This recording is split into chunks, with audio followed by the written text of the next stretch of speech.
ይህ የጋራ ድምፃችን የሆነው አብሮነት ዲጂታል ሚዲያ ነው።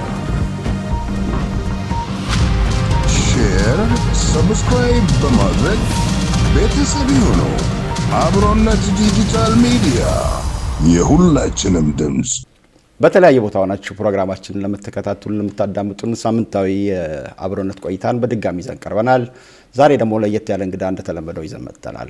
የዛሬ እንግዳችን በተለያየ ስራ ላይ በተለያየ ሶሻል ሚዲያ ላይ የምናውቃቸው ስመጥሩ በጣም ትልቅ ስራ እየሰሩ ያሉ እንግዳ ናቸው። ለመሆኑ ልጅነት ጊዜያቸው ምንድን ነበረ? ከየት ነው የመጡት? አሁን ምን እየሰሩ ነው? ወደሚሉት ዝርዝር ሁኔታዎች ከመሄዳችን በፊት እንዴት በጨቅላ ህጻናት ላይ፣ እንዴት በተወሊድ ላይ፣ እንዴት በእናቶች ላይ፣ እንዴት በፕላኒንግ ፋሚሊያን ላይ እንደዚህ ያተኮረ ስራ ላይ ተጠምደው ገቡ? ለመሆኑ እሳቸው ማን ናቸው ወደሚለው እንሄዳለን። እንግዲህ እስቲ አንድ 45 ዓመት ወደ ኋላ ልንመለስ ነው። ወደ ህፃናት አምባ ተጉዘናል። የዛሬ እንግዳችን ዶክተር አበበ ሽብሩ ናቸው። ዶክተር አበበ ሽብሩ ጥሪያችንን ተቀብለው ወደ አብሮነት ዲጂታል ሚዲያ ስለመጡ መጀመሪያ በጣም አድርገን እናመሰግናለን። የመጀመሪያ የአምባ ተጋባዣችን እንግዲህ ሊሆኑ ነው።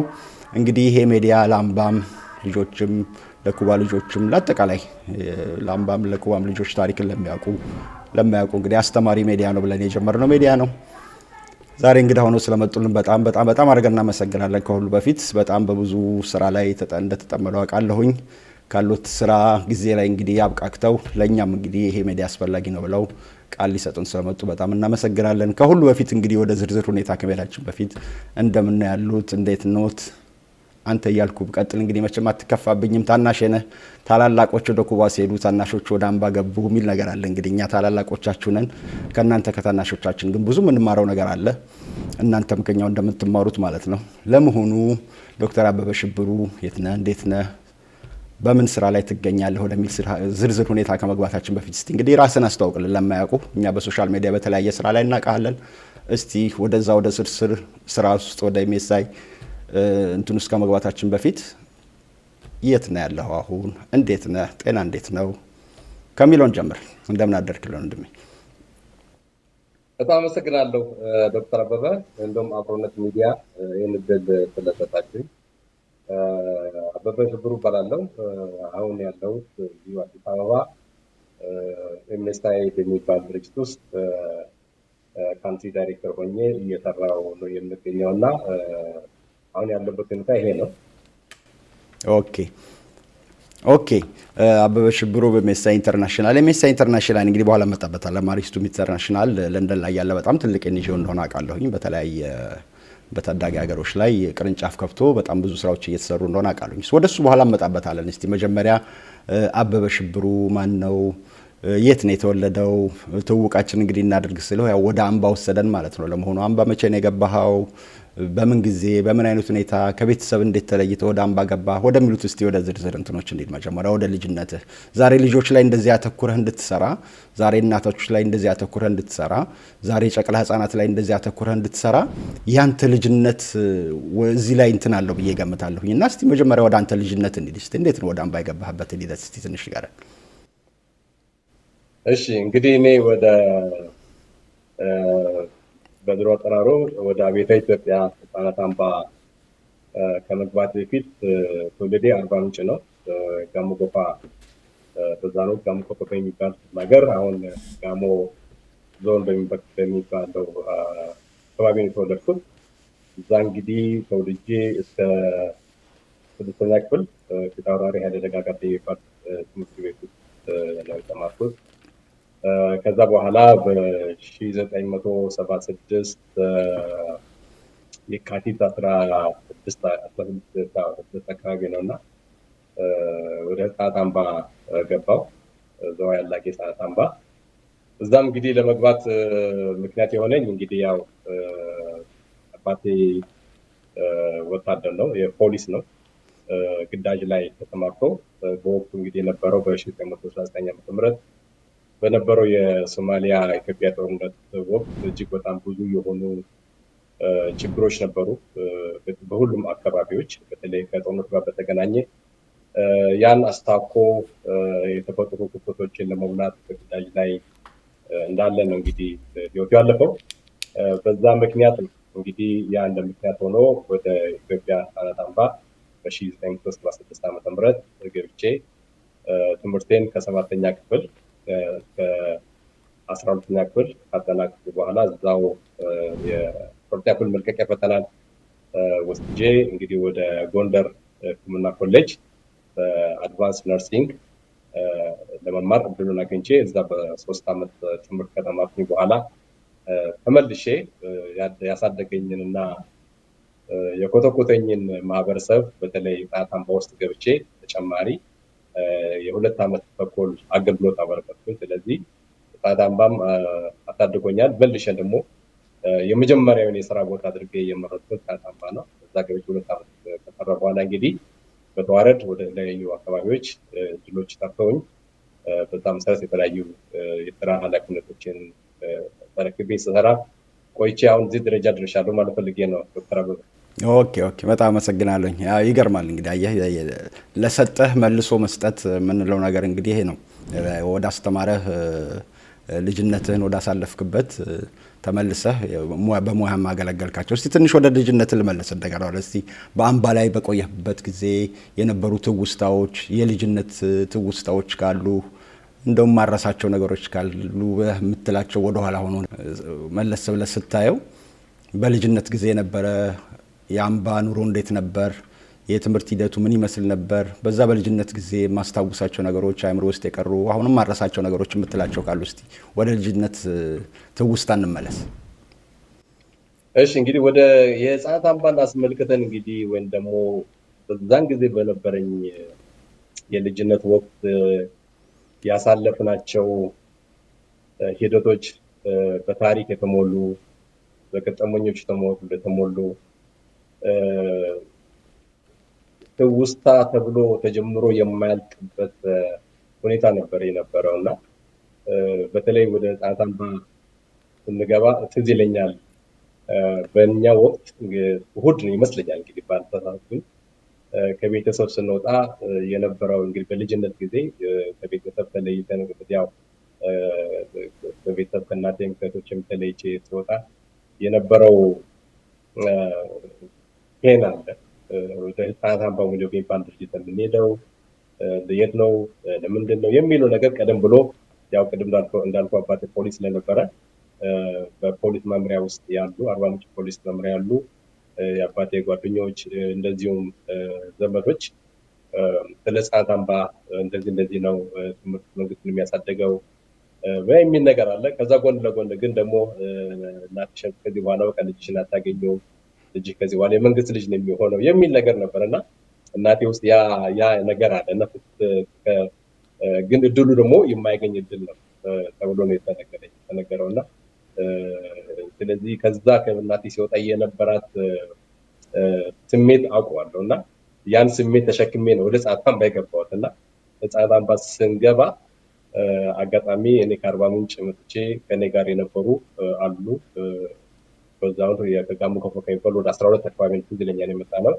ከዛ አዲስ አበባ ላይ ከባሌ ጎፋ፣ ከባሌ፣ ከሐረር፣ ከሲዳሞ በዛ ነው እንደገና ከዚሁ ከአዲስ አበባ በተለይ ከኮልፌ አካባቢ የነበሩ ልጆች ነበሩና ስንገባ ኦልሞስት እንደው 2-3 አውቶቡስ ነበር የገባነውና ህፃናት አምባ ከመግባት በፊት ኢትዮጵያን እያወቁኝ መጣሁ። ከሐረር የመጡ ሰዎች ስለ ሐረር ሲያወሩ፣ ከሲዳሞ የመጡ ልጆች የሲዳማ ነገር ሲያወሩ በቃ ተጀመረ ኢትዮጵያን የማወቅ ጉዞ የጀመረው። የመጀመሪያው ግን ከተለያዩ ክፍለ ሀገራት የመጡ ወንድሞችና እህቶችን ታገኝ ያ ነገር መጣና ሲዳሞ ከዛ ገባን። ህፃናት አምባ ከገባን በኋላ ያው የመጀመሪያው 2-3 ወር በጣም አስቸጋሪ ነበረ። የቤተሰብ ናፍቆት አለ፣ የእናት ናፍቆት አለ፣ የእህት ናፍቆት አለ። እነዛ ተደማምረው እዚህ በመግባታችን ብዙ ጓደኞች ብዙ ልጆች በማግኘት ደስ ብሎኛል። ግን ደግሞ የቤተሰብ ናፍቆት በዚህ አለ። ያን ነገር ለማስታመም ግን ያ በዛን ወቅት ለእያንዳንዳችን ለ4 ወይ ለ5 ወይ ለ10 የሚመደብ ሞግዚት አለ፣ አስተማሪዎች አሉ፣ ሳይኮሎጂስቶች አሉ። ያን ስለሚያውቁ ቀድሞ ስለሚያውቁ በተለያየ ነገር እኛን ይጠምዱ ነበረ። ኳስ በማጫወት ገና ትምህርት አልጀመርንም እንደገባን ከገባን 1 ወር በኋላ ጀመረው እስከምንላመድ ድረስ። ስለዚህ በዚህ ሂደት ውስጥ ብዙ ሰዎችን ብዙ እንትኖች እየተማርን ነበርና የዛን ወቅት ነው እኔ በቃ ያን ኢትዮጵያ የምትባለውን እንትን በደንብ እያወቁ የመጣው። ከዛ በኋላ የቆየን ስንመጣ የተላመድ ስንመጣ አንዳችን ስለ አንዳችን አካባቢ እያወራን ስንሄድ ያ የኢትዮጵያዊነት ገጽታችን እያዳበረ እያደገ እየጎለመሰ መጣና ኢትዮጵያ ማናት የሚለውን ነገር በዛን ወቅት በደንብ እናውቅ ነበርና ትዝታችን ብዙ ነው። በተለይ ትምህርት ቤት ስንሄድ በሰልፍ ነው የምንሄደው። ያኔ በጣም በዲሲፕሊን እንደሆነ ሰልፍ ነው። የራሱ የትምህርት ቤት ልብስ አለ።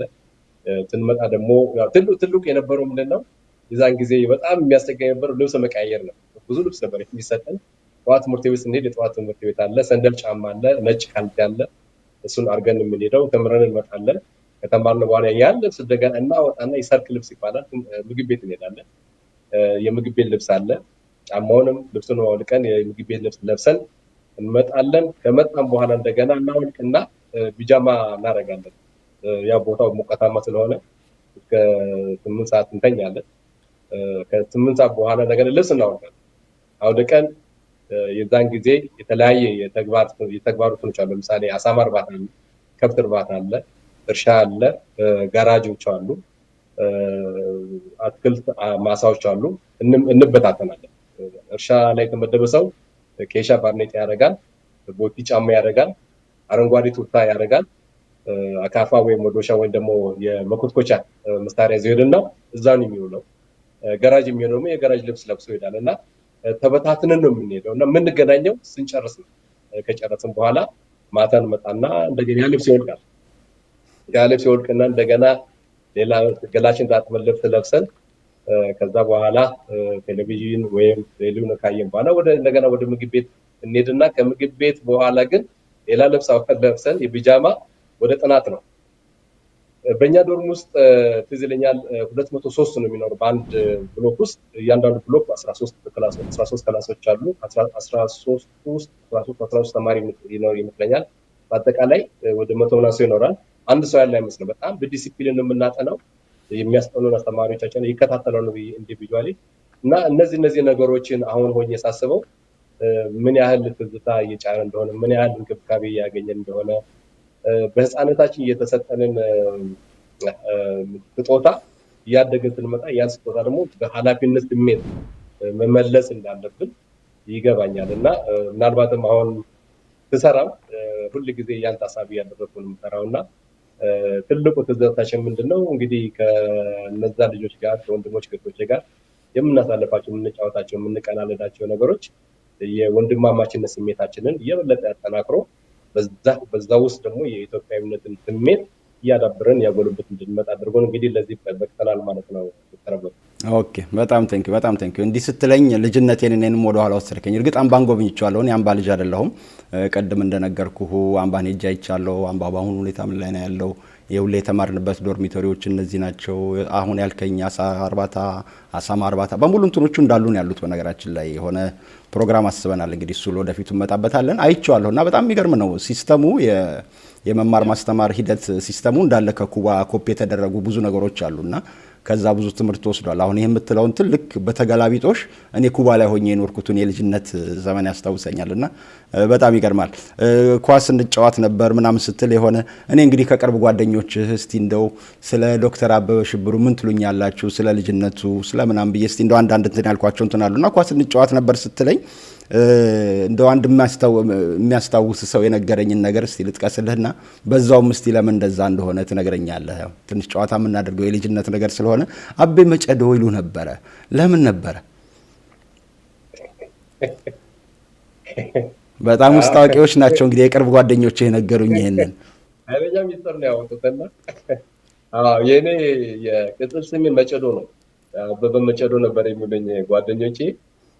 ምንድነው ኳስ እንጫወታለን እና በጣም በቃ የኳስ ፍቅር ከባድ ነው። መረብ ኳስ አለ፣ ባስኬት አለ፣ ብዙኛ ኳስ ደግሞ አለ እና ክለብ አለን የራሳችን ክለብ እና በጣም የሚገርም ጨዋታ የምንጫወተው እና የኔ ፖዚሽን ተከላካይ ነው። ኳስ ካለፈኝ ሰው አላልፈም እና ማጨድ ነው እና አንተ እኮ ልጆችን እያጨድክ ጨረስክ ተባልኩኝና ኳስ ካለፈን ችግር የለውም ግን ኳሱን ይዞ የሚሄደው ሰው አያልፈኝምና ጠልፌው ነው የምጥለው እና ትጠልፍ ደግሞ ይሄ ዝም ብሎ መጥለፍ አይደለም በቃ በከባዱ እና በቃ ይሄ ልጅ እኮ ልጆችን አጭዶ ጨረሰ የሚል ተሰሞታ መጣና ከዛ ጓደኞቼ በቃ አንተ እኮ አጫጆን መጨዶ አሉኝና ከዛ በኋላ ነው እንግዲህ ይሄ አበበ መጨዶ የሚለው ስም የተሰጠኝ ከኳስ ጋር በነበረኝ ቁርኝነት ነው። እና ያው ነው በጣም ወደ ኋላ ነው የመለስከኝ። በጣም አብሮ አደጎች አብሮ የነበሩ አብሮ ይሄን ትዝታ አብሮ የሚያስታውሱ በልጅነታችን እኮ እንደዚህ እናደርግ ነበር። ዛሬ አበበ በጣም ትልቅ ደረጃ እንትን ደርሷል። የሁላችንም ኩራት ነው። ግን እንደው እስቲ እነዚህን ጠቀስ አድርግለትና እስቲ ትንሽ ወደ ልጅነቱ ሰደው ብለውኝ ነው። በጣም በዲሲፕሊን ታንጸን እናጠና ነበር ምናምን አልከኝና እስቲ አሁንም ትንሽ ወደ ጨዋታ ልውሰድብህ እስቲ ትንሽ ይሄን የምታስታውስ ከሆነ ለዚህ ለሜዲካል ነገር ያለህን ዝንባሌ ከዛ ከልጅነት ጋር ያያዝ እንደሆን ብዬ እንዳልገምት የባዮሎጂ መጽሐፉን ገልብጠህ ስታነብ ነበር አሉ የሆነ ሰዓት ላይ። ምን ተከስቶ ነው ለመሆኑ መጽሐፍ ገልብጠህ ያነበብከው? ይሄን መረጃ የሰጠ ሰው ግን በጣም ከባድ ሰው ነውና ያን ሚስጥር ነበር። ግን ሚስጥሩ ዞሮ እየቆየ ወጣ። ተገልብጦ የተነበበው እንትን የጥናት አይደለም ለጥናት አይደለም። ምንድነው እንግዲህ ያኔ በጣም ቁጥጥሩኛ ከባድ ቁጥጥር ነው ያለው። በቃ በመስመር እንዳንወጣ ትምህርታችን ለፎከስ እንድናረግ ምናልባት በህፃንነታችን ሊያታልሉ የሚችሉ ቦታው ትንሽ ያው እንደምታየው ጫካ ነው። ወደ ጫካ እንዳንወጣ ብዙ ጥበቃዎች ይደረጋሉና ያው እንግዲህ የተከለከለ ነገር ሁሉ ጊዜ ደግሞ ኮስችን ታር ለምንድን ነው የምንከለከለው የሚል ነገር ነበር። እና አንድ ጊዜ ታዲያ ዋናን ዋኝ ተባብለን ከጓደኞቼ ጋር ይሄ ትልቅ ኮሪያ አለ ለሙዝ እርሻ የተሰራ ኮሪያ አለና እዛ ላይ ለመዋየት ስንዋኝ እንከለከል ሁሉ ጊዜ እና በጣም ተቸገሩና የዛን ጊዜ የነበሩ ወታደሮች አቶ ጥላሁን አረፋይኔ ይባላል ያኔ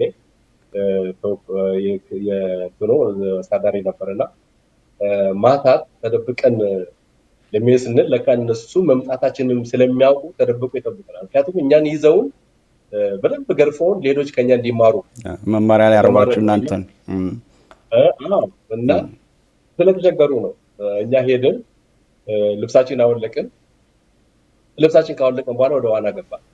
ልክ ግማሻችን ገባን፣ ግማሻችን አልገባን። ልንገባ ስንል ከዛ አጋጣሚ ደግሞ ከሴቶች ዶርም ጀርባ ነው እና ሴቶች ይከታተሉና መጡላችሁ የሚል ድምፅ ይሰማ። ከዛ በኋላ ፖሊሶች ወጡ ያንኛን የሚጠብቁትና እነሱን ለመሸሽ ውሃ ኮሬውስ የነበረው እስከ ልብሱንም ሳይለብስ ወደ ጫካ ገባ። አጋጣሚ ደግሞ እኛ ገና ልብሳችን ለመልበስ ማለት ነው እያወለቅን ነበር። እኛም ሮጠን ሄድን እና ተበታተንን። ስለኛ ወደ 10 ነው ማለት ጓደኛው ተበታተንና ግማሹ ወደ ሌላ መስመር ገባ። ከዛ ነው አጋጣሚ ወደ ዶርሜ የሚወስደኝን መንገድ አገኘው። የሮጥኩኝ አንድ ጓደኛዬ ሲሮጥ ጭንቅላቱን ጨት መታውና ፌንት አድርጎ ቀረ። ሰው አልተያዘም። ከዛ እኔ እንዲከታተሉኝ ነበርና ሮጬ ወደ ትምህርት ክላሴ ስገባ ሁሉ ባዮሎጂ መጽሐፍ አገኘው አልጋዬ ላይ እና ምንም የመጽሐፉንም አቅጣጫ ማላየው ቶሎ ብዬ በቃ የተከታተሉኝ ስለነበረ በቅርብ ርቀት ስለሆነ ቶሎ ገብቼ አንሶላው መጽሐፉን ገልብጬ ሳነብ ከአጠገቤ የነበረው ጓደኛዬ ምን ነው ይተካል እና ሰዎችን ለማምለጥ ያደረኩት ታክቲክ ነው እና አጋጣሚ ጠቀመኝ። ገልብጬ ማመመኝ ጠቀመኝ። አንዴ እንደዛ ማለት ተይዤ ወደ ብገረፍ ነበር እና ያኔው የልጅነት አንዱ ትዝታ እሱ ነው። ይገርማል። እኔ ደግሞ ይሄ ባዮሎጂ መጽሐፍ በልጅነቱ ይሆን እንደገባው ያልኩ ነበር። ለካ ነገሩ እንደዚህ ነው። እሺ እነዚህ የልጅነት ትዝታዎች እንግዲህ አየህ ማንነት ከየት መጣን፣ ለመሆኑ የት ነበርን፣ አሁን የት ነው ያለነው ወደሚል ይወስደናልና ቅድም ትምህርቴን ጎንደር ከጨረስኩ በኋላ እዛ ገለገልኩኝና ከዛ በኋላ ደግሞ ወደ ስራ ዓለም ተሰማራሁ አልከኝ። ከዛ በኋላ የወሰድከው ከፍተኛ ትምህርት አለ ወይስ በዛው እንትን እያልክ ነው? እስቲ አሁንስ ምን አይነት ስራ ላይ ነው ያለኸው ወደሚለው እስቲ እንምጣ። እንግዲህ ጸአት አምባ ተመልሼ ስገባ ሁለት ዓመት አካባቢ ነው የሰራሁት። ከጎንደር ኮሌጅ ነው ተመርቄ የገባሁት። በዛ ነው ወደ ጸአት አምባ ስገባ በጣም ችግር ነበረ። ብዙ ወንድሞቻችን እንደዚሁ አሳዳጊዎቻችን በጣም በከፍተኛ ሁኔታ በተለይ ከወባ ጋር በተገናኘ የአካባቢ ወባ የሚታወቅ አካባቢ ነው እና በእኛ ጊዜ ያው በጣም ኮንትሮልድ ነው ያው ይታወቃል። የሚገርም ጤና ስርዓት ነው ያለው እና በዛን ወባ እንኳን ቢኖርም የፕሪቬንሽን ስራ በጣም ጠንካራ ስለሆነ ለወባ ተጋላጭነታችን በጣም ብዙም አይደለም፣ ትንሽ ነው። ነገር ግን ያው የስርዓቱ ለውጥ ከመጣ በኋላ ፊት እኛ የምናገኘውን አይነት እንክብካቤ አይደለም እያገኙት ነበር በዛ ነው እና ከዛ ጋር በተገናኘ መንገድ ያው እንክብካቤው ስለሌለ ትኩረቱም ያነሰ ስለመጣ እንግዲህ ተጋላጭነታቸው ጨመረ። ከዛ ብዙና ታመሙ ነበር እና አጋጣሚ እኔ ተመርቄ ወጣሁ። ከኔ ጋር ትምህርት ልጆች ነበሩ። ያን ነገር ሰማው ግን ምንድነው ወደዛ ለመሄድ አላሰብኩም ነበር። አጋጣሚ ግን ያው ይሄን መረጃ ሰማሁ። አንድ ቀን ወደፊት እድሉን አግኝቼ ብገባና ባገለግልል ነበርና አጋጣሚ ያው እንግዲህ የምታሰበው ነገር እግዚአብሔር ደግሞ ይሰማል። አንዳንዴ ተደውለን ብዙ ሰዎች እኮ የታመሙ ነው ወንድሞች ምናምን አለኝና እና ልምጣ እንደ መምጣት ትችላለህ ወይ ስራ ቦታ ካለ አልኳቸው። ኧረ መምጣት ትችላለህ አሉኝ። ወዲያውኑ ነው የሄድኩት። ወዲያውኑ አጋጣሚ የዛን ጊዜ ደግሞ ምድቤ ወደ ጋምቤላ ነበረ። ጋምቤላ ነበርና የጋምቤላን ፕሮሰስ ገና አልጀመርኩም፣ ግን በሂደት ወደዛ መሄድ አይቀርም ነበርና ኦልሞስት ይሄን በመሀል ይሄን ሳስብ ታገኝ ወደዚህ ገባሁና 2 ዓመት ያክል ሰራሁ። 2 ዓመት ተኩል አካባቢ ኒሪ ስሪ ወይ ደግሞ ወደ 3 ዓመት የተጠጋ አካባቢ ነው የሰራው።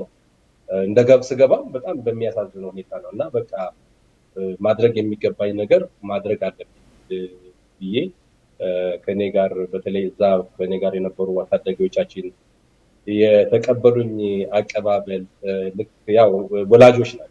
እናት ልጇ ተመርቆ ደስ እንደሚላት የእነሱም ደስታ ያው ልክ እናቶች ያሳደጉን ናቸው። ያሳደጉ ስለሆነ እነሱ የድሮ ሰራተኞች እዛው ነበሩ ማለት ነው። አንተ ተመልሰህ ለስራ ስትሄድ ያሳደጋችሁ? ኦኬ ነበሩ ኦልሞስት ኦል ማለት ይቻላል አብዛኛው ነበሩና የሰጡኝ ፍቅር የነበራቸው ደስታ በቃ የሚገርም ነገር ነበርና ያ ደግሞ የበለጠ ሞቲቬት አደረገኝ፣ የበለጠ እንድሰራ አደረገኝ እና በሚችለው መጠን በሚችለው ልክ ለማገልገል ሞክሬያለሁ። ከዛ ከጎኔ የነበሩ የጤና ባለሙያዎች ነበሩ፣ እንደ ወንድም እንደ አሳዳጊ ብቻ ሳይሆን እንደ ሜንተር ጭምር ያው የበለጠ እንድሰራ ያመቻቹልኝ ነበረ እና ሁኔታዎችን በደንብ ጥሩ ያደርጉልኝ ነበረ። እነዚህን ተደራርጎ በ2 ዓመት ተኩል ውስጥ ደስ እያለኝ ነበር ስሰራ የነበረው።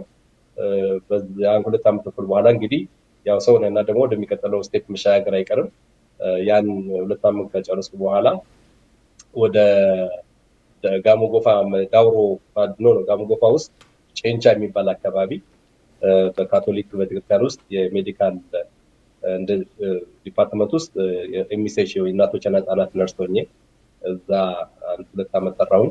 ከዛ በኋላ እንደገና እሱ ያ በጣም ሩቅ አካባቢ ነውና ከዛ በኋላ እዛ የተወሰነ 2 ዓመት ከሰራ በኋላ ዳውሮ ዞን የሚባል አካባቢ አክሽኔት በሚባል መስሪያ ቤት ውስጥ ለ7 ዓመት ተኩል ሰራሁ። ይሄ ዳውሮ ዞን ምን ቦታ እጅግ በጣም ያነጸኝ ቦታ ነው። በጣም ብዙ ችግር ያለበት የሚገርሙ በጣም ሆስፒታል የሆኑ ማህበረሰብ ያለበት በአንድም ሌላ መንገድ ያው ከተደራሽነት አኳያ ችግር የነበረበት ስለሆነ የጤና ችግር አስቸጋሪ ስለነበረ የጤና ሁኔታ አስቸጋሪ ስለነበረ እዛ በቃ በደንብ መስራት እዛ በመስራቴ ወደፊት እንደሳድግ ማንን ምን አደረኩ ወይ ደግሞ ለማን ምን አደረኩ የሚለውን ምላሽ ለመስጠት የአካባቢ ለኔ ምቹ ይሆናል በሚል ታሳቢነት 7 ዓመት ተኩል እዛ ከሰራ በኋላ ያው ከዛ ወደ አዲስ አበባ መጣሁ። ከአዲስ አበባ የተለያዩ መስሪያ ቤቶችን እየሰራሁ ነበር። ያው ይሄ እንግዲህ የስራ ጆርኒ ነው፣ ሂደቱ ነው። ትምህርትን በተመለከተ ከነርሲንግ በኋላ የመጀመሪያ ዲግሪን ያስኩኝ በጤና ሳይንስ፣ እንደገና በመቀጠል በቢዝነስ አድሚኒስትሬሽን የማስተርስ ፕሮግራም ሄልዝ ኬር ስፔሻላይዝድ ያደረገ ኤምቢኤ ነው የሰራሁት። ያን ከጨረስኩ እንደገና ሌላ ማስተር ኦፍ ፐብሊክ ሄልዝ ሌላ ማስተርስ ተሰራው። ቀጥሎ ወደ እንደዚሁ የፒኤችዲ ፕሮግራሜን ወይ ደግሞ ማስተር ኦፍ ቢዝነስ አድሚኒስትሬሽን አሁንም ስፔሻላይዝድ ኢን ሄልዝ ሰርቪስ ማኔጅመንት ሰርቼ በፒኤችዲ ሌቭል ትምህርቴን እዚህ ደረጃ አድርሻለሁ ማለት ነው። በዚህ ሂደት ውስጥ ግን የተለያዩ ስራዎችንም ስሰራ ነበር። ለምሳሌ የዋሽንግተን ዩኒቨርሲቲ አሜሪካ ለዚህ የኦንላይን ፋሲሊቴተር ሆኜ ለሁለት ተርም 6 ወር ያው ቮለንተሪ ሆኜ እየሰራሁ ነበርና ያም ደግሞ የበለጠ የአካዳሚክ ኤክስፖዠርን እንዲሰፋ አድርጓል እና ሌሎች ተጨማሪ የሆኑ ስራዎችንም እየሰራሁ ማለት ትምህርቶችንም እየሰራሁ ራሴን ለማብቃት ችያለሁ እና ከነርሲንግ ጀምሬ እስከ ፒኤችዲ እንግዲህ ይህን ይመስላል ጆርኒ። በጣም አሪፍ። ሁሉም እንግዲህ በጤና ላይ ያተኮረ ነው። እኔ የገረመኝ እኮ አየህ በልጅነቱ እንደዚህ ልጅነቱን በአምባ የነበረ ልጅ ከመጀመሪያ ነርሲንግ ከመማርህ በኋላ አክሽን ኤድም ይሄ አሁን የነገርከኝም የተለያየ የሰራቸው ቦታዎች ላይ በሙሉ ሁሉ ነገር ከጤና ጋርና ከተጎዱ ጋር እርዳታ ከሚያስፈልጋቸው ጋር እንደው ምንም ያልደረሰበት ቦታ የሄድክ በመስራት እሱ ራሱ ትልቁ ትምህርት ቤት እኮ ያው በሂደት ላይ የምናገኘው ነውና እንደዚህ የተለያየ ቦታ ላይ ሄደህ መስራትህ በኋላ ለተማርካቸውና ይሄ ነገር እኮ ደግሞ በዚህ ቢደገፍ ሌላም ነገር ልሰራ እችላለሁ ወደሚለው ስቴፕ እንደወሰደ ነው የተረዳሁት። ትንሽ ስለ ማሪስ ቱፕስ ኢንተርናሽናል ኢትዮጵያ ላይ እስቲ ስላለው ንገረኝ። አሁን እዛ ላይ እየሰራ እንደሆነ አውቃለሁኝ። እኔ ባለኝ መረጃ በተለያየ 38 ሀገራት ውስጥ ቅርንጫፍ ዘርግቶ በእናትና በህፃን ላይ አተኩሮ የሚሰራ አንቲኮንሴፕቲቭ በለው ፕላኒንግ ፋሚሊያል በለው ስነ ተዋልዶና እንደዚሁም የጨቅላ ህፃናት ላይ በብዙ ዘርፈ ብዙ እንትን ላይ የሚሰራ እንትን እንደሆነ አውቃለሁኝና እስቲ ይሄ ማሪስ ቱፕስ ኢንተርናሽናል ኢትዮጵያ ላይ በአንተ ዳይሬክት እንደሚደረግ አውቃለሁኝና ምን እያደረጋችሁ ነው? ምን እየሰራችሁ ነው? ምን አይነት ቻሌንጆች አሉ? በተለያየ ሶሻል ሚዲያ ላይ እንግዲህ እንዳየሁት ከሆነ በጨቅላ ህፃናት ላይ በተለይ ይሄ የጤና ግንባታዎችን በማጠናከር ላይ የሌሉበት ቦታ ላይ ተንቀሳቃሽ ራሱ እየሰራችሁ ለእናቶች የምትሰጡት ኬር፣ ለህፃናት የምትሰጡት ኬር ደግሞ ጨቅላ ህፃናት ሲኖሩ ደግሞ በጣም ማሽኖቹ እንዴት ውድ እንደሆኑ አውቀዋለሁኝ። እኔም እዚህ ላይ የምትሰሩት ስራ በጣም ተቺንግ በጣም የሚነካ እንትን ነውና እስቲ ስለሱ ትንሽ ገፋ በልልኛ። ይሄ ማሪስ ቱፕስ ኢንተርናሽናል ኢትዮጵያ በምን እንትን ላይ ነው እየሰራችሁ ያላችሁት? ምን አይነት ቻሌንጆች አሉ? አንድ የሆነ ኢንተርቪው ላይ ስሰማ አሁን ደግሞ ከውጭ የሚመጡ እርዳታዎች ሊቆሙ ስለሆነ አቅም ግንባታ በራሳችን መሆን አለበት የሚል ቻሌንጅም ትንሽ ስትናገር ሰምቻለሁና የተለያዩ ሚዲያዎች ላይ እስቲ ይሄኛውን ትንሽ ገፋ በልበትና እንደው አስተማሪ ሊሆንም ስለሚችል ይሄ ከልጅነቱ በእንደዚህ አይነት ሂደት ላይ የመጣ ልጅ ይሄውና ደግሞ ዛሬ ያሉትን ቻሌንጆች በዚህ መንገድ እየተቋቋማቸው ለልጆችና ለእናቶች ጤና ላይ እንደዚህ እየሰራ ነው የሚለው ማሳየት ስለፈለኩ ብዬ ነው ወደዚህ የመጣው። እስቲ ስለ ማሪስ ቱፕስ ኢንተርናሽናል ትንሽ ጠንካራ አድርገህ ንገረኝ። እሺ ዶክተር አበበ ታንክ ዩ። እንግዲህ ማሪስ ቱፕስ አሁን ኤምኤስአይ ኢትዮጵያ ተብሎ ነው የሚታወቀው። ኤምኤስአይ ኢትዮጵያ ኤሌክትሮኒክ ፕሮጀክት እዚህ ከመግባቴ በፊት አሜሪካን ኤምባሲ ዩኤስ ፒስ ኮር ውስጥ በአሶሺየት ዳይሬክተር ሆኜ ስሰራ ነበረ። ከዛ በፊት ቅድም ለመጥቀስ እንደሞከርኩት 7 ዓመት ተኩል ወደ ገጠር ኢትዮጵያ ውስጥ ሰራው። ኦልሞስት ወደ 10 ዓመት በለው። በመሀል በዛ ሂደት እንደገና ሌሎች ተጨማሪ ስራዎችን እየሰራሁ ነበረ ማህበረሰቡን ለመደገፍ በሚል ሳቢ ማለት ነው። ከዛ በኋላ እንግዲህ ወደ 13 ዓመት አካባቢ ይመስለኛል ገጠር ሰራሁት። በአጠቃላይ ተደምሮ እስከ 12 ዓመት ማለት ይቻላል። ከዛ ወደ አዲስ አበባ ስመጣ ኢንትራያል በሚባል መስሪያ ቤት ነበር። ከዛ በኋላ ወደ አሜሪካ ኤምባሲ፣ ከዛ ወደ ማሪስ ቱፕስ የገባሁት። ማሪስ ቱፕስ ውስጥ ስገባ በኮሚኒኬሽን እና የሪሰርች ዳይሬክተር ሆኜ ነው የገባሁት። እንግዲህ ያ እድሉን የሰጠኝ ምንድን ነው እንዳልከው ምናልባት የእኔ ፐርሰናሊ ከእናቶች ጋር መስራት፣ የእናቶች ጤና፣ ህፃናት ጤና መስራት እንደ ስራ ብቻ ሳይሆን እንደ ፓሽን ነው ማለት ነው። ገጠር ውስጥ በመስራቴ ደግሞ ምን ያህል የእናቶች ችግር ስር የሰደደ እንደሆነ፣ የህፃናት ችግር ስር የሰደደ እንደሆነ በደንብ ልገነዘብ ችያለሁ። እነዛ እይታዎች፣ እነዛ ልምዶች ኢንፍሉዌንስ አድርገውኛል። በተለይ የእናቶች ጤና ላይ እንድሰራ፣ አፍላ ወጣቶች ላይ እንድሰራ። ምክንያቱም ችግሮችን በደንብ ስላየው ገጠር ውስጥ የበለጠ እንድሰራ ብዙ የገፋፉኝ ነገሮች አሉ። በተለይ ተደራሽነት በሌለበት አካባቢ አገልግሎት ባለማግኘታቸው ምክንያት ህይወታቸው ያለፉ እናቶችን አይተናል። አምቡላንስ በሌለ አምቡላንስ ማድረስ ሲገባቸው ያን እድል አጥተው የሞቱ እናቶች። ስለዚህ የእናቶች ሞት የቤተሰብ ሞት ነው፣ የቤተሰብ ሞት ደግሞ የሀገር ውድቀት ነው የሚል እሳቤ ያለኝ ነው። ስለዚህ እኔ በሚችለው መንገድ ሁሉ የእናቶችን ሞት ሊቀንስ የሚችል የእናቶችን ጤና ሊያሻሽል የሚችል ስራ መስራት አለብኝ። ታሳቢነቱ እናቶችን ብቻ ሳይሆን እንግዲህ እናት የአንድ ቤተሰብ ምሰሶ ነች። ቤተሰብ ደግሞ የማህበረሰብ ደግሞ የሀገር ምሰሶ ነው። ስለዚህ እናት ላይ መስራት ወይ ሴቶች ላይ መስራት አገር ላይ መስራት ይሄ ሁሉ ጊዜ የምለው ውስጥም ያለ የማምንበትና በዛ እምነት ውስጥ ሆኜ የምሰራው ነው። ስለዚህ ይሄን ታሳቢ አድርጌ ነው ወደዚህ መስሪያ ቤት የገባሁት። እዚህ ስገባ ዋናው ዓላማ ወላጆች የልጆቻቸውን ቁጥር በአጋጣሚ ሳይሆን በምርጫ እንዲወዱ ነው የማስቻል። በኢትዮጵያ ተጨባጭ ሁኔታ የዛሬ 20-25 ዓመት በዓለም ላይ ከሚሞቱ እናቶች ውስጥ አብዛኛውን የሚያዋጡት 5 ሀገሮች ናቸው ይባላል። ያን ጥናቶችን የሚያሳዩት ኢትዮጵያ፣ አፍጋኒስታን፣ ህንድ፣ ፓኪስታን፣ ናይጄሪያ መሳሰሉት በዓለም ላይ ከሚሞቱ እናቶች 50% ያዋጣሉ የሚል ነገር አለ። ስለዚህ ኢትዮጵያ አንዷ ነች።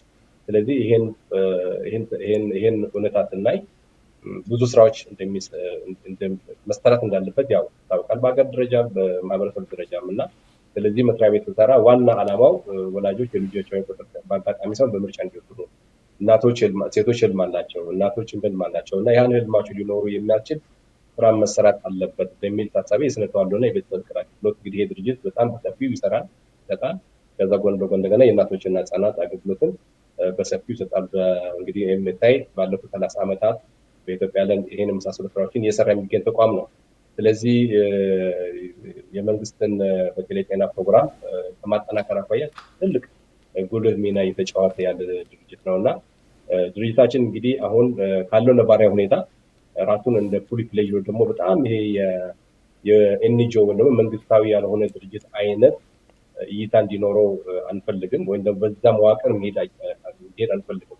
ያለው ነባራዊ ሁኔታ ያን አይፈቅድም። ስለዚህ ድርጅቱ በራሱ ሊንቀሳቀስ የሚችል የራሱን አቅም ሊያጎለብት የሚችል ስርዓት በመዘርጋት ድርጅቱን ለሁለት በመክፈል አንደኛው የቢዝነስ ሞዴል፣ ሁለተኛ ደግሞ የነጻ ሰርቪስ አገልግሎት የምንሰጥበት ሞዴል አዋቅረን በዛ መንገድ የምንሰራው እና አሁን በተለይ በዓለም አቀፍ ደረጃ ያለው ችግር እኛን ብዙም አልነካንም። ዳይሬክትሊ የራሳችን የማህበራዊ የሶሻል ቢዝነስ ሞዴል ስላለ የሶሻል ቢዝነስ ሞዴል ራሳችን እንድንችል አድርጎናል እና ኤምኤስአይ እንዳንድ ትልቅ ተሞክሮ ያለው ተቋም ሆኖ ነው የሚታየው።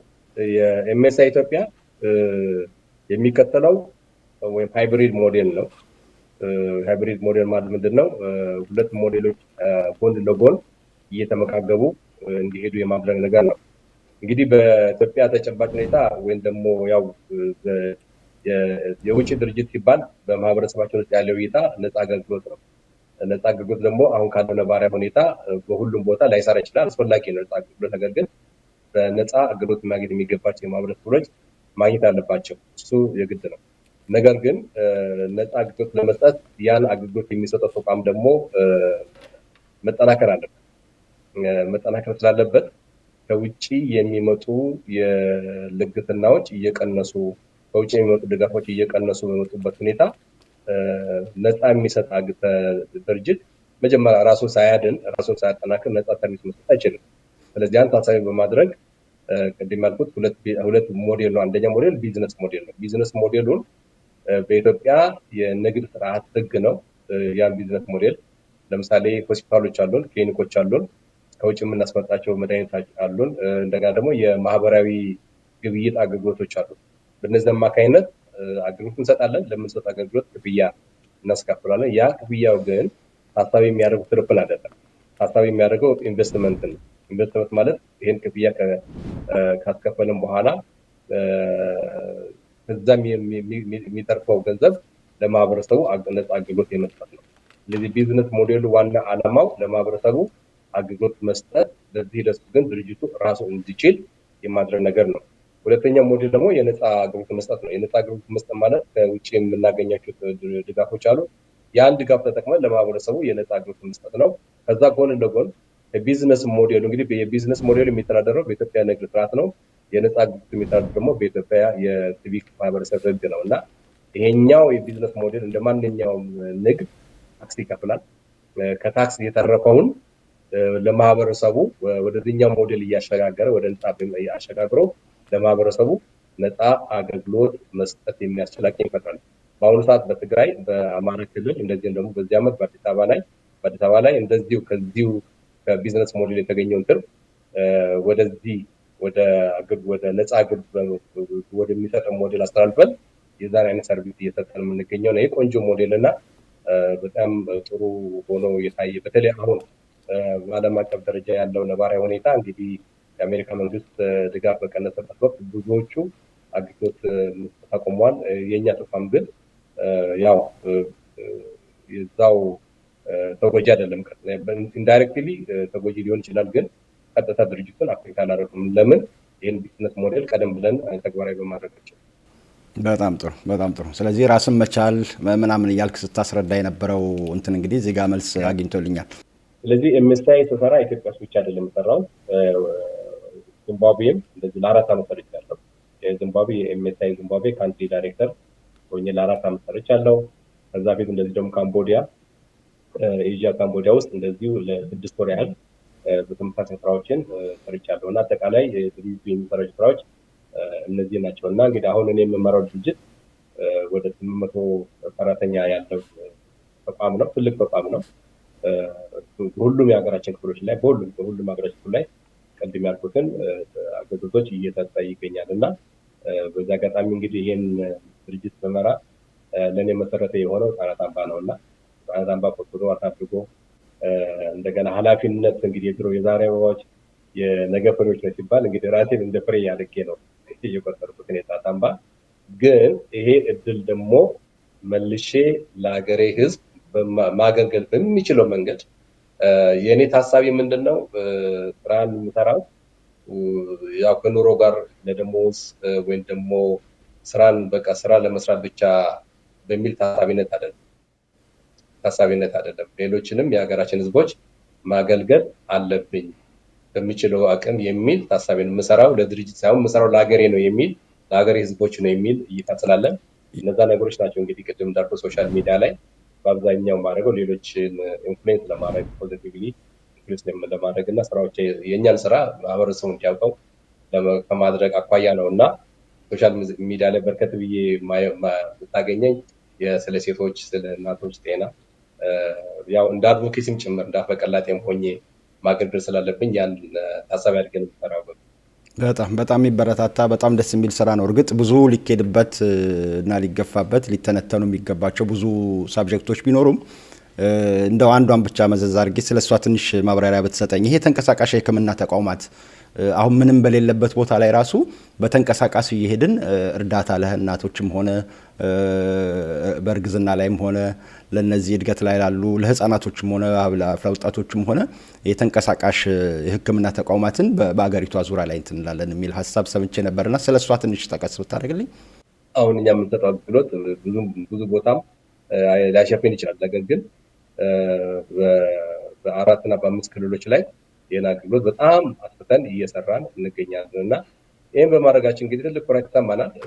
ገጠሪቷ ኢትዮጵያን እናት አገልግሎት በዚህ መንገድ ስንሰጥ እንደ ዜጋ እንደ ኢትዮጵያዊ እኔ ደግሞ እንደ አንድ ሰራተኛ ህጻናት አምባ እንዳፈራው ሰራተኛ እዛ ድሮኛ ስንማር ህጻናት አምባ ሊቀመንበር መንግስቱ ፕሬዝዳንት መንግስቱ አንድ መጥተው ትዝ ይለኛል። የዛን ጊዜ 10ኛ ክፍል 11ኛ እና እናንተ እኮ ስትማሩ እናንተን የመሳሰሉ ብዙ ልጆች አሉ፣ ነገር ግን እናንተ እድለኛ ሆናችሁ ከነዛ ውስጥ መርጣችሁ መጥታችኋል። ስለዚህ የሚያስተምራችሁ የኢትዮጵያ ማህበረሰብ ከማህበረቡ 25 ሳንቲም እያዋጣ ነው። ስለዚህ ኃላፊነት አለባችሁ ስታድጉ በደንብ አጽኑ፣ በደንብ ተማሩ ብሎ የመከረን ምክር ትዝ ይለኛል እና አእምሮ ውስጥ ያ ነገር አለ። ያ ነገር አእምሮ ውስጥ እያለ አሁን ደግሞ በዚህ አይነት መንገድ ስትሰራ ያ ነገር ሆኖ እኔን ተጽዕኖ ያደረገብኝ። ምክንያቱም ሁሉ ጊዜ አገልግሎት ዲዛይን ደግሞ የአገልግሎት አሰጣጥን ስንዘረጋ ቶሎ ብለን የምናስበው እኔ በእኛ መስሪያ ቤት ውስጥ የትኛው አካባቢ ተደራሽ አይደለም፣ የትኛው ወረዳ ላይ የትኛው ቀበሌ ላይ ብንሰራ ነው የበለጠ የኛ አገልግሎት ትርጉም ሊኖረው የሚችለው የሚለው እናስባለን እና የኛ መስሪያ ቤት ትልቁ እና ለየት የሚያደርገው ማህበረሰብ ተደራሽ ባልሆነባቸው አካባቢዎች እንግዲህ አገልግሎት መስጠት ነው እና ይሄ ነው ዋናው የተንቀሳቃሽ ሕክምና ቡድኖች ዋና ዓላማ። በጣም ጥሩ። ወደ ሌላ እንትን ልወስድ ነው እንግዲህ ልክ እንደኛ እንደ አብሮ አደግ የኩባ ልጆች እናንተም የአምባ ልጆች ቅድም እንዳልኩ ነው እንግዲህ ታላቅና ታናሾች ነን እንጂ አስተዳደጋችንም ሆነ ውስጣችን ያለው እንትን በጣም ተመሳሳይ ነውና እዚህ አምባ ልጆች እንዳየሁት እንደምሰማው አገር ቤት ድረስ ሄጄ እንዳገኘኋቸው በማህበራዊ ስራቸው የሚሰሯቸው ይሄ ሶሻል ሬስፖንሲቢሊቲ የምንለው ነገር አለ አይደል? ማህበራዊ ኃላፊነት ላይ የሚሰሩት ስራ፣ ህፃናትን በማሳደግ ላይ የሚሰሩት ስራ፣ ትምህርት ቤቶች ላይ የሚሰሩት ስራ፣ በእድር ተሰባስበው እርስ በርስ መረዳዳት ብቻ ሳይሆን ደካሞች ላይ የሚያደርጉት ርብርብ ምናምን ሳይ ብዙ የሚያመሳስለን ነገር አለና እንደው እዚህ ላይ የራስህን እንትን የአምባ ልጆችን በተመለከተ አብሮ አደጎችህን ታናሾችህም ታላቆችህም ሊሆኑ ይችላሉና ይሄን ማህበራዊ ስራችሁን እንዴት ታየዋለህ? እንዴት ተገመግማለህ? ለወደፊቱስ በምን አይነት እንትን ልትቀጥሉ ሀሳብ አላችሁ የሚለውን እስቲ ትንሽ ጠቀስ አድርገኝ። እንግዲህ እኔ ምናልባት ወደዚህኛው ከመጣት በፊት ህፃናት አምባ እንደ ህፃናት አምባ ውጤታማ ነበረ ወይ የሚለውን ብዙ ጊዜ አንዳንድ ምናልባት ለድርጅቱ ዓላማ ያልገባቸው ሰዎች ምናልባት በተለያየ መንገድ ተረድተው የማይሆን ወይም ደግሞ ሌላ ስዕል የሚስሉበት ወቅት ነበረ። ነገር ግን ለእኔ ህፃናት አምባ እጅግ በጣም ውጤታማ የሆነ ተቋም ብዙ ምርጥ ኢትዮጵያኖችን ያፈራ በጣም ጥሩ የሆኑ ለሀገር ሊጠቅሙ የሚችሉ ማህበረሰብን የሚረዱ ራሳቸውንም የሚለውጡ ከሁሉ በላይ ደግሞ ለሀገር ተቆርቋሪነትና ለሀገር አለኝታይነት ብዙ ዋጋ ሊከፍሉ የሚችሉ ልጆችን ያፈራው ወገኖችን ያፈራውና ከዛ ቆያ ህፃናት አምባ እጅግ በጣም ሰክሰስፉል ነው። ሁሉ ጊዜ እናወራለን ይሄን ህፃናት አምባ ሞዴል ምናልባት ፊት የነበረውን አይነት ሞዴል ወይም የአሁኑ መንግስት ወይም የመጣ መንግስት ወይም ሌላ መንግስት ወይም ደግሞ የሚፈልግ ማንኛውም ተቋም ያን ሞዴል ሪፕሊኬት ሊያደርግ ይችላል። ነገር ግን ሞዴሉ በራሱ ትምህርት ሊወሰድበት የሚችል ነው። ትምህርት ሊወሰድበት የሚችል ስለሆነ ህፃናት አምባ በጣም ውጤታማ ነው። ይሄን ስል አሁን ህፃናት አምባ ልጆች በግል ደረጃ የሚሰሩት ስራ ሲሰሩ ስንገናኝ ሁል ጊዜ ያው ራስን ማሸነፍ ይኖራል። ራስ ከማሸነፍ በላይ ጎን ለጎን ደግሞ ማህበረሰብን አንድም ወገን ቢሆን ስታገለግል ኃላፊነትን የምትወጣውና የዚህን አይነት ኃላፊነት የሚወጡ ብዙ ልጆችን ያፈራ ብዙ ወንድሞች እህቶችን ያፈራ ተቋም ነውና በግለሰብ ደረጃ እጅግ በጣም ጥሩ ስራ የሚሰሩ ጥሩ ደረጃ ላይ ያሉ ሀገርን እያገለግሉ ብዙ ሰዎች ልጆች አሉ፣ ወንድሞቻችን እህቶቻችን አሉ። ከዛ ጎን ለጎን ደግሞ ማህበረሰቡን ተቋም በመፍጠር ለምሳሌ የትምህርት ተቋም ፈጥረው ወይም ደግሞ መስርተው ማህበረሰቡን የሚያገለግሉ በዛ ትምህርት ተቋም በአንደኛው ሁለት ግልጽ ተማቅ ሁለት ነው። አንደኛው እስከ 400-500 ተማሪ ተርብ የሚያደርግ ሌላኛው እንደዚሁ ወላጆቻቸው አቅመ ደካማ የሆኑት ወላጆች ልጆቻቸውን በማስተማር ለነገ አገር ተረካቢ የሚሆኑ ወገኖችን በማፍራት ደረጃ እንደዚሁ ብዙ ስራዎችን እየሰሩ ያሉ ልጆች አሉ። አምባ ልጆች እንደዚህ በማህበረሰብ ተደራጅተው በግሩፕም ሆነው ማህበረሰቡን የሚጠቅሙ ስራዎችን በጣም ብዙ እየሰሩ ያሉ ተቋም ስለሆነ ይሄን አይተ የህፃናት አምባን ሚና ስትመለከት ህፃናት አምባ በጣም ውጤታማ እንደሆነ ከሁሉ በላይ ደግሞ የኢትዮጵያዊነትን ልብስ ያለበሰን ስንሰራ ከራሳችን በላይ አገራችንን እንድንወድ ባለን አጋጣሚ ባለን ሰርክል ኦፍ ኢንፍሉዌንስ ህብረተሰባችንን እንድናገለግል ትልቅ ስንቅ የሰጠን ተቋም ስለሆነ አሁን ያሉ የአምባ ልጆች ወይም ደግሞ ያለን ልጆች በአንድም ሌላ መንገድ ተደራጅተንም በግልም የምንሰራው ስራ ፊት የተሰጠንን አደራ መውጣት አኳያ ሊተረጎም ይችላል። በጣም አሪፍ፣ በጣም ጥሩ። ስንመጣ እንግዲህ እናገኛቸዋለን ብለን ተስፋ እናደርጋለን። ወደ ሌላ ሳብጀክት እየወሰድኩ ነው በሰበቡ ይሄ ሚዲያ አብሮነት ዲጂታል ሚዲያ ብለን ስንጀምረው እንደነገርን ነው ቅድም ማንነን፣ ከየት መጣን፣ የምን ወላጅ ልጆች ነን፣ እንዴት ነበር አስተዳደጋችን፣ አሁን የት ነው ያለነው፣ አሁን ምን እያደረግን ነው፣ ለሀገራችን ምን እያደረግን ነው፣ አብሮ አደጎቻችን የት ደረሱ፣ የዛሬ አበባዎች የነገ ፍሬዎች የተባሉ ልጆች ፍሬያቸው ከምን ደረሰ፣ የነሱ ልጆችስ ምን እያደረጉ ነው ብለን አሁን ወደ ሁለተኛም ጄኔሬሽን እየተላለፍን ነው። በቅርብ ያወጣነው የኛ ፕሮግራም አለ። የኛ ልጆች ሀረር ላይ ሄደው እንደዚሁ የሚያድጉ ህጻናቶችን ሲጎበኙ ምን ያለ ፕሮግራም አለ። ስር ላይ ታገኙታላችሁ። ሀረር የነበረን ቆይታ። አሁን አዲስ አበባ ስንመጣም አሁን ያልከኝን በህፃናት አምባ ስር የሚተዳደሩ ትምህርት ቤቶችን እነሱ ያቋቋሟቸውን እነሱ የሚረዷቸውን ህጻናት መተን መጎብኘታችን አይቀርምና በሰበቡ ቀጠሮ እያያዝን ነው ከነሱ ጋር። እንግዲህ ይሄ ሚዲያ ዋና አላማው አሁን እንደነገርኩ ነው። እንግዲህ እንደዚህ አይነት ስራዎችን አጉልቶ ማውጣት ማስተማሪያ ሊሆኑ የሚችሉ ካንተ ህይወት ተሞክሮ በጣም ብዙ የሚማር ሰው አለ። በጣም ብዙ ከሰሞኑ ካቀረብናቸው እንግዳዎችም እንደዛውና የሚዲያውን አስፈላጊነት ባንተ እይታ ይሄ ሚዲያ የኔ ነው ብለህ ለመሆኑ ታየዋለህ? አብሮነት ዲጂታል ሚዲያ እንግዲህ ስንል የኩባ ልጆችም ብቻ አይደለም፣ የአምባ ልጆችም ብቻ አይደለም።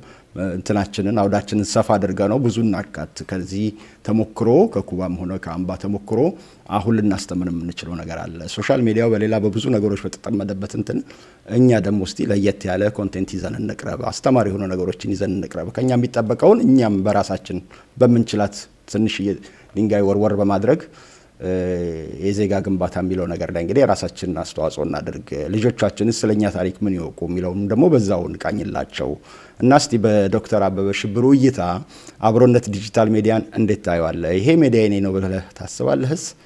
እንደዛ ከሆነስ ምን አይነት ፕሮግራሞች ብንቀርጽ የበለጠ አካታች ልንሆን እንችላለን ብለህ ምክር ትሰጠናለህ? ሁሉንም ምክር ስለምናዳምጥ ማለት ነው። እኛ ለአንተ ልስጥ እስቲ እድሉን እዚህ ጋር ትንሽ ስለ ሚዲያው ደግሞ ሰፋ አድርገህ ብትነግረኝ። በጣም አመሰግናለሁ። ይሄን ሚዲያ አስፈላጊነት ሳስብ በጣም ወደኋላ ሊሄድና አንድ ሁለት ነገር ልንገርህ። ያኔ ቅድም እንዳልኩት ለምሳሌ ወደ ዳውሮ ዞን ስሰራ እንደዚሁም ደግሞ ወደ ጋሞ ወደ ጨንቻ የሚባል አካባቢ ስሰራ አጋጣሚ ሆኖ በዛ እድሜ ማለት ነው የኩባ ልጆችን አገኝ ነበር። ግብርና ላይ የተለያዩ ተቋማት ላይ እነሱ የኩባ ልጅ ነው እኔ እንተባበለን እስከነበርንበት ድረስ እንጠያይቅ እንገናኝ ነበርና ብዙ የኩባ ልጆች ጋር ተገናኝቻለሁ። በእውነቱ በጣም ልም ያለ ገጠር ውስጥና የሆነ የሚሰማ ስሜት አለ። ያው የኩባ ልጅ አምባ ልጅ አንድ ነው እና አላማችንም አንድ ነው። አሁን ራሱ ቅድም እንዳልኩ የጣንት አምባ ሳወራ ከጣንት አምባ ጎን ለጎን የኩባን በለውስ አይደለኝና ከነገርኩ ከሰክሰሱ አኳያ ስለዚህ ከዛ እንግዲህ የእህል ውሃ ሆኖ ደግሞ ከአንዱ ስትለቅ ትለያያለህ። ስትለያይ ወይ ምን አለበት እኔ ያን የሆነ ነገር አድርገን አብረን ልንገናኝ የምንችልበትን እንትን እድል ብንፈጥር የሚል ነገር ነበርና ሁሌ ይቆጨኝ ነበረ። በተለይ አሉ አንድ አራት አምስት በጣም ጥሩ የሆኑ ኩባ ልጆች በቃ እንደ ወንድም የሚመክሩኝ እንደ ወንድም መክራቸው ትላልቅ ቦታ ያደረሱ ልጆች ነበሩና አሁን አላውቅም የት እንዳሉ አላውቅም። ይሄ ሚስተር ፖርቲ እናፋልጋለን። ስለዚህ ይሄ አብሮነት ሚዲያ እነዚህ ነገሮችን ሊቀርብ ይችላል። ይሄ ሚዲያ የሁላችንም ነው። ይሄን ሚዲያ ገና ስንመለከት ወዲያውኑ የኔ ሚዲያ ቤ ነው ለራሴ የነገርኩት። ምክንያቱም የኔን ታሪክ ነው የሚያወራው፣ የኔን ወንድሞች ጓደኞች ነው የሚያመጣው። እዚህ ጋር የሚመጡ ጓደኞች ወንድሞችም ቶችም ሲያወሩ እኔም ሳወራ ምናልባት በአበበ አብ የብዙ የአምባ ልጆችን ታሪክ ነው እያወራሁት ያለው። በአበበ አብ ያጋጠምን ጥሩ ነገር ያሳለፍናቸውን ችግሮች የተቋደስናቸውን ነው ድሎች ሳውራ የኔን ከጀርባ ልጆች ላይ ሪፕሬዘንት ሆኖ ነው ማለት። ስለዚህ ይሄ አብሮነት ሚዲያ እጅግ በጣም ልክ ነው። በጣም አሁን ሶሻል ሚዲያ በጣም በተለያዩ ነገሮች ክራውድድ ሆኗል። ስለዚህ ይሄኛው ደግሞ ይሄ አብሮነት ሚዲያ ራሳችን እንድናይ እንግዲህ እድሜያችንም የሄደት ይመጣ ራስን የምጠይቀው ነገር ይኖራል። ከኋላ የሚመጣ ትውልድ አለ። ለዛ ትውልድ ምንድነው የምታሻገረው? ምንድነው የምታስተላልፈው? በተለይ ያንተን ህይወት ታሪክ የመጣህበትን ያደከበትን ያሳለፍከውን ትዝታ ያጋጠምን ቻሌንጆች፣ ችግሮች እነዚህን ተማምረህ በምን አይነት ፕላትፎርም ነው የምታስተላልፈው? ስለዚህ ይሄን ፕላትፎርም ይሄን ቃል ይሄን እውነታ የሚፈልጉ ወገኖች አሉ፣ ልጆቻችን አሉ። የኔ ልጆች የኔን አስተዳደግ የኔን አመጣጥ ምናልባት እኔ ከምነግራቸው ጎን ለጎን እንደዚህ አይነት ሚዲያ ሲያዳምጡ ደግሞ ሌሎችም እኔ የመሳሰሉ ወገኖችን ወንድሞችን እህቶችን ታሪክ ይሰማሉ። ሲሰሙ ጥሩ የሆነ ግንዛቤ ይኖራቸውና በዚህ ሂደት ደግሞ የሚወስዱት ኃላፊነት ይኖራቸዋል እነሱ። ስለዚህ በዛ አይነት እይታ በምንመለከት ሰዓት ይሄን አብሮነት ሚዲያ ትክክል ነው፣ አዳምጠዋለሁ፣ አያዋለሁ። የሚሰጡ መረጃዎች በጣም የኔ ነው የኔነትን ሪፍሌክት የሚያደርግ ስለሆነ በዛ መንገድ ነው የማየው። አስፈላጊነቱ ደግሞ ከሁሉ በላይ እጅግ በጣም አስፈላጊ ነው እና ይህን ሚዲያ የበለጠ በምንችለው አቅም ወደሚቀጥለው ደረጃ መሻገር የሚችልበትን እድል መፍጠር አለብን ብዬ አምናለሁ። ሚዲያ ከሁሉ በላይ አስፈላጊ ነው። የሚፈልጉ ወገኖች፣ ዜጎች አሉ። ይሄ ለኢትዮጵያ ማህበረሰብ ጥሎት የሚሄደው አሻራ አለ። የሚያሳልፈው ትርክት ይኖራል። የሚያስተላልፈው እውነታ ስለሚል እነዚህ እውነታዎችና እነዚህ ነገሮች በሙሉ በዚህ ሚዲያ ማስተላለፉ ትልቅ ትርጉም አለው። ስለዚህ ትርጉሙ ትልቅ ስለሆነ የምንጠቀም ኃላፊነት በዛው ልክ ትልቅ መሆን አለበት የሚል እምነት አለኝና ሚዲያን በአጠቃላይ እከታተለዋለሁ።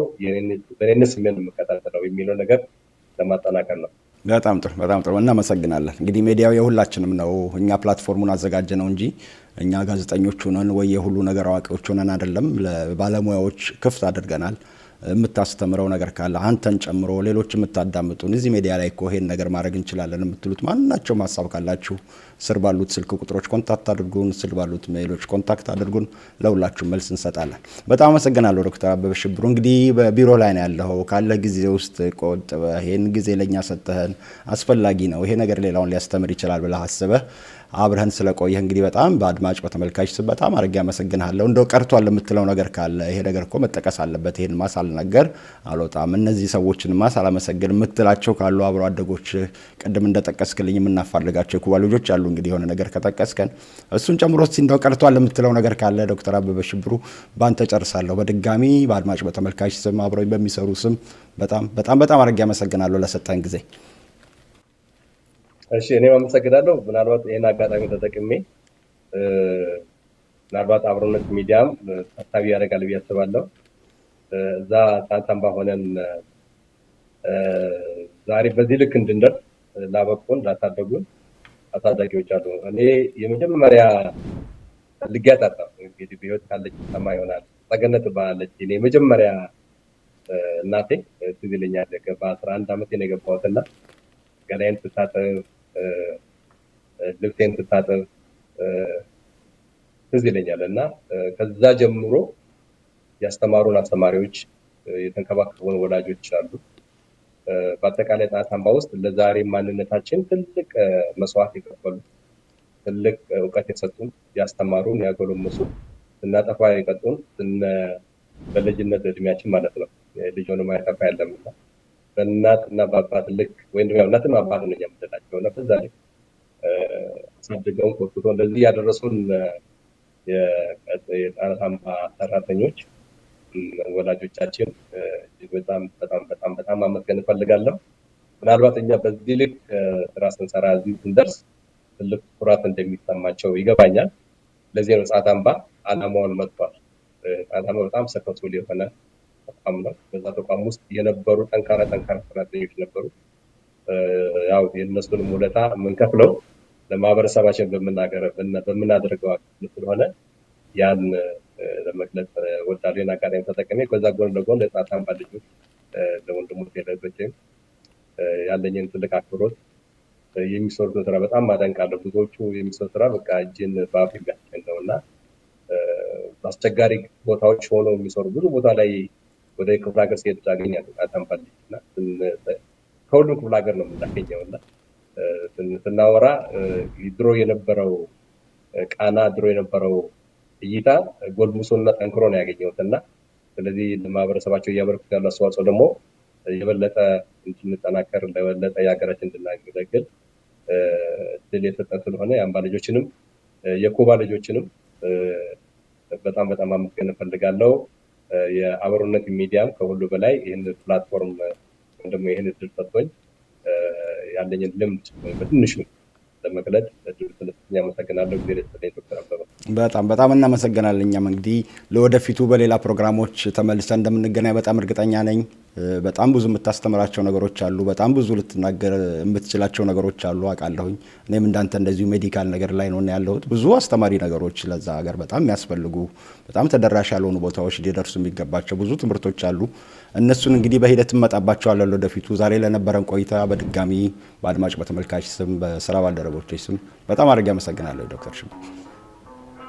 አመሰግናለሁ ዶክተር አበበ። በጣም እኛም እናመሰግናለን። ይህ የጋራ ድምፃችን የሆነው አብሮነት ዲጂታል ሚዲያ ነው። ሼር፣ ሰብስክራይብ በማድረግ ቤተሰብ ይሁኑ። አብሮነት ዲጂታል ሚዲያ የሁላችንም ድምፅ